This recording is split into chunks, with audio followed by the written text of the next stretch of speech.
Bon, à l'occasion de notre petit tour à la neige, on a eu le X et puis on a aussi le Disco en version hybride rechargeable. Bon, j'aime toujours autant le look de cette auto. On verra aussi l'intérieur avec un truc qui est carrément intelligent et sympa, c'est-à-dire qu'on a 3 places à l'avant. Quoi vous dire que, comme tous les hybrides rechargeables, vous videz la batterie très vite quand vous prenez l'autoroute et puis après vous consommez 14-15 litres avec un réservoir qui est plutôt très compact. Donc ça veut dire que vous n'avez pas une autonomie bien délirante.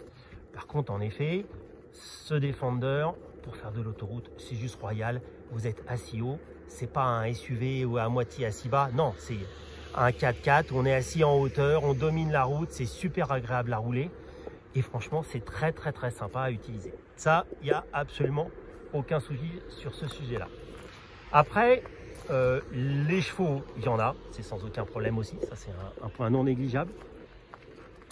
Et puis, quand vous arrivez à la montagne, là, on a un disco, j'ai fait un lapsus, un Defender qui a des pneus qui sont, on va dire, mixtes. Et là, ça devient beaucoup moins rigolo parce que le bestiau, il fait quand même ses 2 tonnes 4, 2 tonnes 6. Et quand vous êtes sur la neige, bon, léger, tranquille, ça fonctionne, ça passe parce que vous avez 4 roues motrices. Par contre, quand vous allez un peu scabreux, que vous loupez, comme on l'a fait, c'est-à-dire que vous commencez à aller un peu trop dans la neige, un peu trop vous tanker, et bien là, ça ne sort pas parce que c'est supra lourd et que ça fonctionne plus.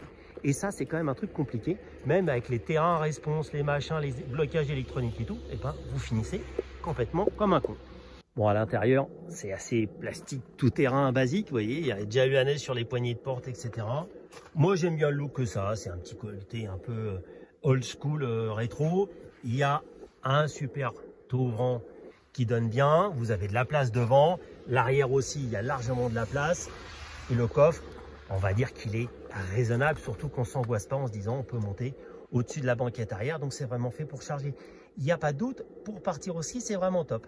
Mais je redis, voilà, s'il y a un petit peu de neige, un petit peu de glace et tout, ça passe très bien. Mais si vous voulez sortir un petit peu dans les chemins, eh ben, il va falloir changer les pneus parce que ça ne suffit pas, parce que c'est lourd. Et ça, c'est quand même, malgré tout, le gros défaut.